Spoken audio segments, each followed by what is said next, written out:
جو سب دیندار ہیں، سب دنیا دار ہیں، اس تقسیم کو توڑو کہ آپ تو دیندار ہیں۔ تو اب اس کے دو نقصان ہیں کہ وہ کہتا ہے کہ طارق جمیل سے تو خطا ہونی نہیں چاہیے، یہ دیندار ہے، اور طارق جمیل کہتا ہے میں بڑا سپر مین ہوں، میں دیندار ہوں۔ دوسرے کا تاثر غلط ہو گیا کہ یہ تو اب غلطی کر نہیں سکتا، اس نے پگڑی باندھ لی، اس نے داڑھی رکھ لی، اور اس نے ممبر پہ بیٹھ، یہ تو اب ہو گیا فرشتہ، یہ تو گناہ کر ہی نہیں سکتا۔ اس کا ذہن خراب ہوا، میرا ذہن خراب ہوا کہ میں تو بہت نیک آدمی ہوں۔ دنیا دار سے کیا ہوا؟ اس نے ہر شریعت کا قاعدہ توڑ کے ہر حرام میں منہ مارا اور کہا میں تو دنیا دار ہوں۔ اس کا نقصان ہی ہوا۔ میرا نقصان کیسے ہوا؟ میں نے اسے حقیر نظروں سے دیکھا، یہ بھی کوئی انسان ہے؟ جوئے کھیلتا ہے، شرابیں پیتا ہے۔ تو بھائیو، ہر انسان مسلمان دنیا دار ہے، ہر مسلمان دیندار ہے۔ تو یہ ہدایت کی کتاب ہے، لیکن کس کے لیے؟ جو تقوی اختیار کرے۔ تقوی اختیار کرنے کے لیے کوئی جنگلوں میں نہیں جانا پڑتا، یہ چند باتیں کر لو تو تقوی آ جائے گا۔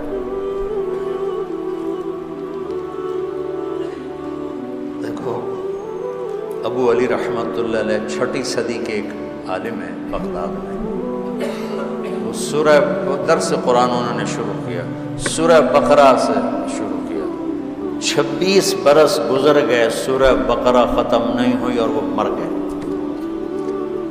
اب میں 1 گھنٹے میں سورۃ بقرہ تو ان کی تو سنا، میں تو چند آیات ہی بتا سکتا۔ تو اس کے بعد ایک آیت میرے ذہن میں تھی کہ اللہ تعالیٰ فرما رہا ہے آگے کہ یا ایھا الناس اعبدوا ربکم الذی خلقکم والذین من قبلکم لعلکم تتقون الذی جعل لکم الارض فراشا والسماء بناء وانزل من السماء ماء فاخرج به من الثمرات رزقا لکم فلا تجعلوا للہ اندادا وانتم تعلمون۔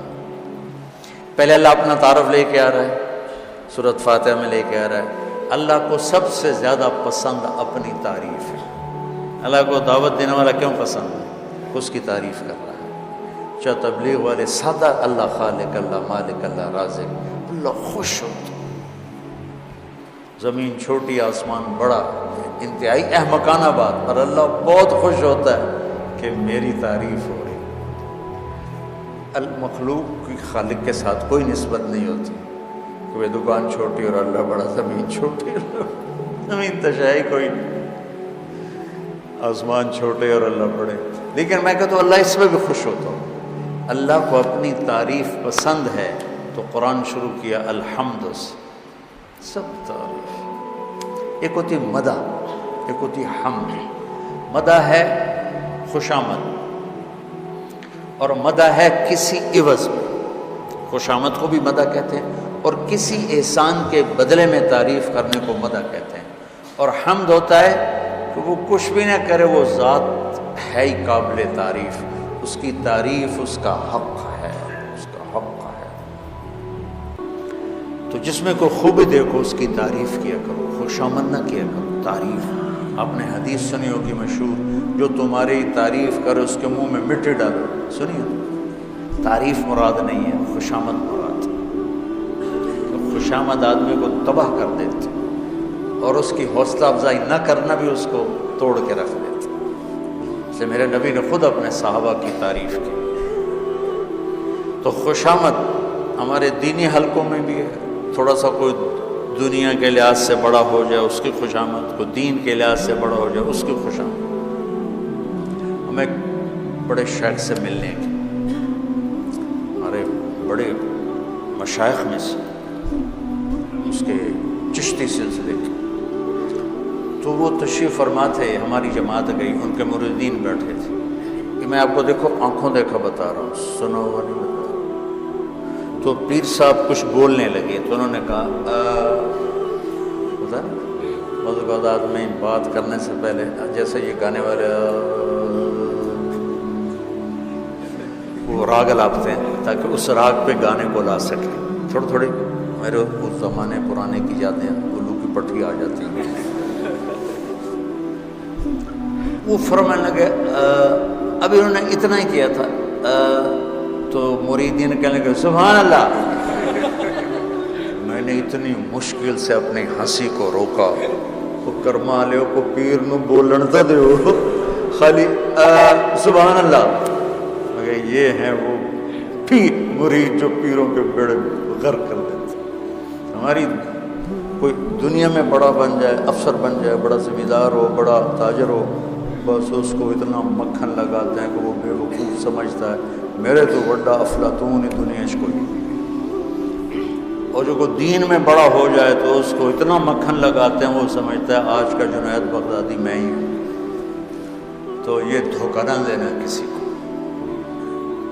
میں نے تعریف کرنے میں کبھی بخل نہیں کی، بچے میں، بڑے میں، بیٹے میں، نوکر میں، دوست میں، کسی میں اس کی کھل کے تعریف کرتا. اس کا حق. خوشامد نہیں کی زندگی پر، اور تعریف میں بخل نہیں کیا، خوشامد کے قریب نہیں گیا. یہ منافقت ہے. ہمارے دوست سے کہنے لگا، ایک وزیر سے میں ملنے گیا، کہنے لگا اس کو میں نے گلا کیا تیرے کام تھے کیسے ہو رہے، سارا کام گڑبڑ ہو رہا ہے. کہ میں تمہیں اپنے مشیر بتاؤں کیسے ہیں میرے مشیر، تم دیکھنا. کہ جب ایسے میرے مشیر ہوں گے تو میں خواب کام کروں گا. کیا دیکھنا؟ کہ اس نے بیل بجائی. اب فلاں کو بلاؤ، اس کا جو ساتھ تھا، پی اے وغیرہ جو بھی تھا، تو اسے کہتا ہے سنا ہے، یہ سندھ کی بات ہے، صحیح سنا ہے خشک سالی ہے، بارشیں کوئی نہیں ہوئی. ہاں صحیح، دیہات اجڑ گئے، پانی کا قطرہ نہیں ہے، لوگ بھی تھر کے لوگ بھی مر رہے ہیں. جی آپ نے صحیح سچ کہا ہے. شیولے بیل بجائے، دوسرے کو بلاؤ. صحیح سنا ہے بڑی بارشیں ہوئی ہیں، بڑی ہاں صحیح طوفان آئے پڑے، جانور چب بہ گئے، گھر بہ گئے، صحیح دیہات تباہ ہو گئے. صحیح. میں نے کہا یہ میرے مشیر ہے، میں کیا حکومت چلا. دیکھو خوشامد حرام ہے اور تعریف نہ کرنا بخل ہے. اپنے شاگرد کی کرو، اپنی بیوی کی کرو، اپنے بچوں کی کرو، اپنے بھائیوں کی، اپنی بہنوں کی، اپنی ماں کی، اپنے باپ کی، اپنے استاد کی. تو اس میں حوصلہ پیدا ہوگا اور آپ کا ظرف بڑا ہوگا. چونکہ جب آدمی خوشامد سنتا ہے نا، پھر وہ اپنے سامنے کسی کی تعریف بھی نہیں سنتا. کہتا بس تجھے میرے واسطے ہی بولی رکھو. تو اللہ تعالیٰ نے پیچھے اپنا تعارف کرانے کے بعد نا ایاک نعبد و ایاک نستعین، یا اللہ تیری ہی بندگی، تجھ سے ہی مانگنا. پھر اس کو اللہ یہاں لائے کہ اے یہاں اللہ نے یا ایھا الذین آمنوا یا ایھا الناس، اے پوری دنیا کے انسانوں ایک رب کے سامنے جھک جاؤ. عبادت کہتے ہیں ذلیل ہونا، عاجز ہونا، جھک جانا، بچھ جانا. لٹا دے اپنی ہستی کو اگر کچھ مرتبہ چاہے کہ دانا خاک میں مل کر گلو گلزار ہوتا ہے. تم ایسے گردن اونچی رکھو، علماء ہیں تو انہوں کسی جتی سے نہیں لکھا، اور تم لوگوں کے سامنے بچھ جاؤ تو تمہیں آنکھوں کا سرما بنائے.